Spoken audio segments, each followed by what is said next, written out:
¿qué tal? Nos encontramos con Verónica Cano Alarcón. Ella es trabajadora social, criminóloga, formadora, investigadora y divulgadora. Actualmente trabaja como guía turístico en Hispania Mágica. Verónica, ¿qué tal? Hola, muchísimas gracias por la oportunidad. Encantada de participar. Dime, ¿en qué consiste tu trabajo en Hispania Mágica?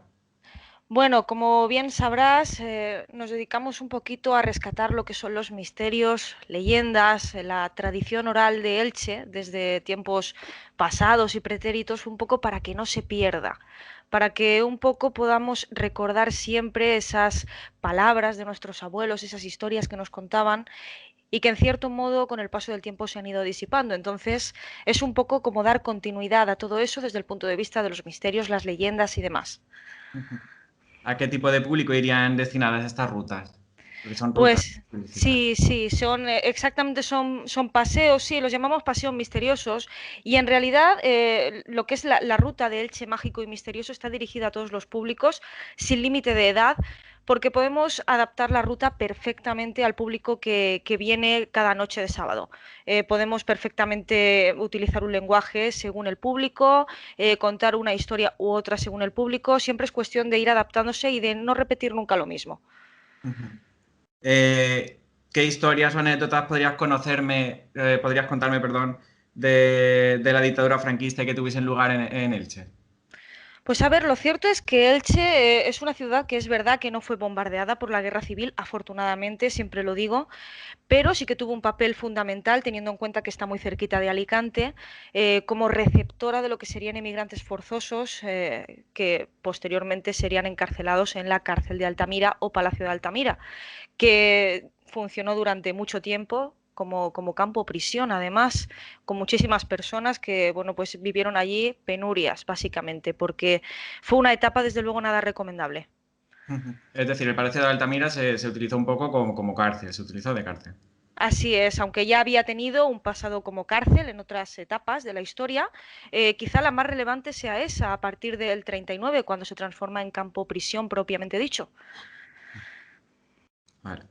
¿Y sabes si tienes tú, por tu parte, allegados que llegasen a padecer la represión franquista o sabes de vecinos que fuesen forzados al exilio o incluso que fuesen fusilados?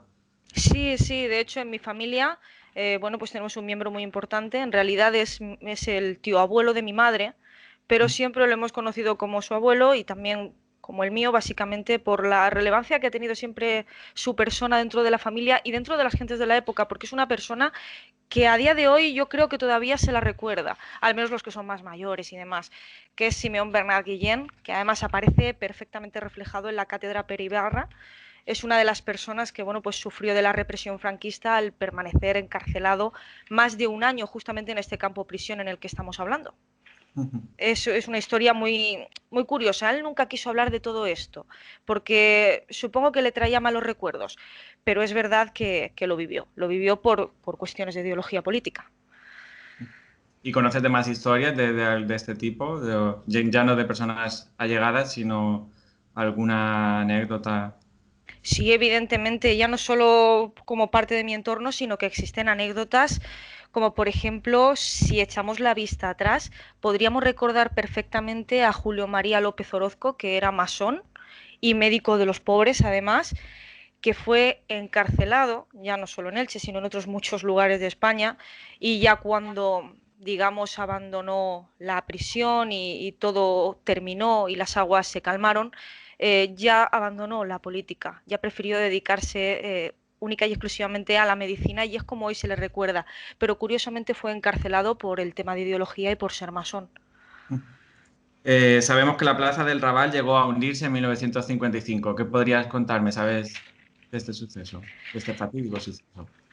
Bueno, es cierto que en ese hundimiento se cobró la vida de cuatro jóvenes y yo pienso que esas fueron las cuatro últimas víctimas de la guerra civil, las últimas cuatro víctimas que dejó la contienda y para colmo las dejó aquí, porque en realidad, bueno, pues estamos hablando de el barrio del Raval, es un barrio el segundo más antiguo de la ciudad, que además fue constituido en la época de la expulsión de los moriscos de la Vila Murada y tras la conquista cristiana.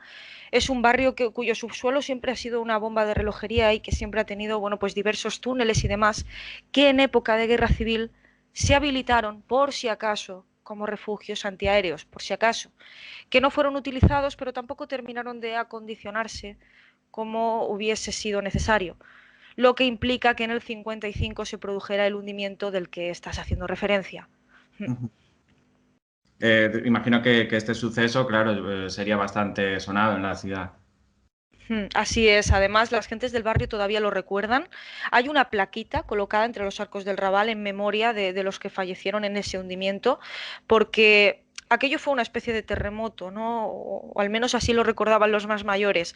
Decían siempre que se había hundido el suelo por un terremoto. De hecho, se hundió el suelo y fue un agujero de 15 metros de profundidad donde fueron a parar estos 6 jovencitos que estaban cerca de la fuente en ese momento. 6 de los que únicamente con vida quedaron 2. Correcto, así es. Nos encontramos ahora mismo ante una nueva pandemia, pero también tenemos antecedentes de otras pandemias.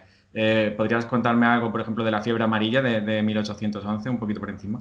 Claro, por supuesto. La fiebre amarilla, además, estamos hablando de los primeros años del siglo XIX y fue una de las epidemias, porque hubieron más de las más sonadas y que más vidas se cobraron, porque además sucedió en plenas fiestas de agosto y aunque en realidad la epidemia procedió de un barco extranjero que llegó por el puerto de Cádiz y fue dejando la enfermedad por allá por donde iban sus gentes, lo cierto es que acabó llegando a Elche en agosto de 1811 en plenas fiestas de agosto. Claro, evidentemente las fiestas no se suspendieron porque aquello hubiese supuesto un descalabro económico muy importante, así que se decidió darles continuidad y por tanto los contagios fueron sin precedentes. Durante 4 meses falleció pues más de la mitad de la población. Es decir, que el hecho de que los festejos se siguiesen celebrando con total normalidad afectó todavía muchísimo más, si cabe, al número de fallecimientos.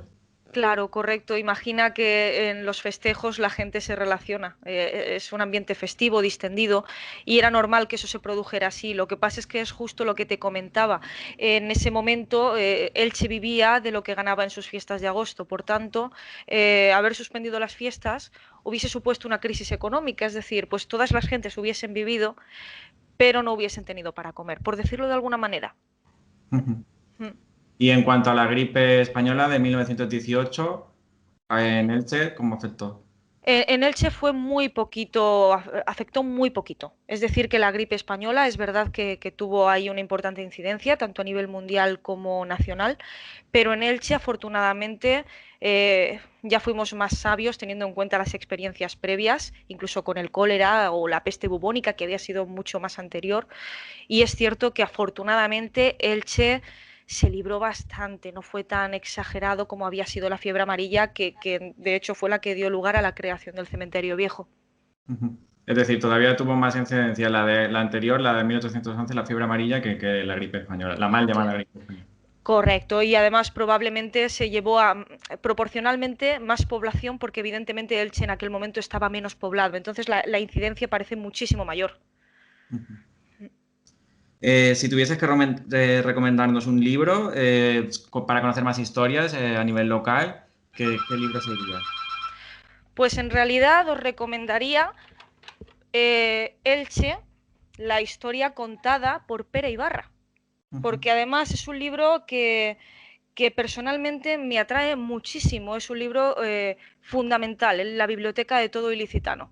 Desde luego, considero que además de tenerlo en internet, porque además está escaneado y fue un proyecto por parte de la Biblioteca Nacional y lo tenéis a disposición, creo que tenerlo en papel mejora muchísimo la calidad de la lectura y además es como utilizar el papel, que siempre me ha gustado muchísimo en cuanto a la lectura. Y quizá otro libro que también recomendaría serían las memorias del capitán Lagier, otro gran personaje, además escritas por Pere Ibarra, su amigo, y que también las podéis encontrar en internet. Otra lectura recomendadísima para conocer un poquito más de nuestro entorno. ¿Y quién fue este capitán Lagier? Así un poquito por encima. Pues Ramón Lagier, para no hacer uso de todos sus apellidos, fue un capitán que además capitaneó el primer buque a vapor español. Sin embargo, bueno, pues sufrió numerosas desgracias en su vida, muchísimas, que le llevaron a refugiarse en el espiritismo. De hecho, bueno, pues en su vida estuvo muy vinculado tanto a la política como a la doctrina espírita, un poquito a partes iguales. Es un personaje muy interesante que merece la pena además recordar. Muy bien. Pues nos quedamos con esa nota. ¿Hay alguna cosa más que quieras añadir de todo lo que hemos estado hablando? Bueno, que os invito a participar a todo aquel que quiera a partir de enero en las rutas de Hispania Mágica que podéis encontrar en internet en hispaniamágica.es. Os invito encarecidamente a que vengáis ya que aprendáis un poquito más de nuestro entorno. Muy bien, pues nos quedamos con eso. Muchísimas gracias, Verónica. Muchísimas gracias, un abrazo.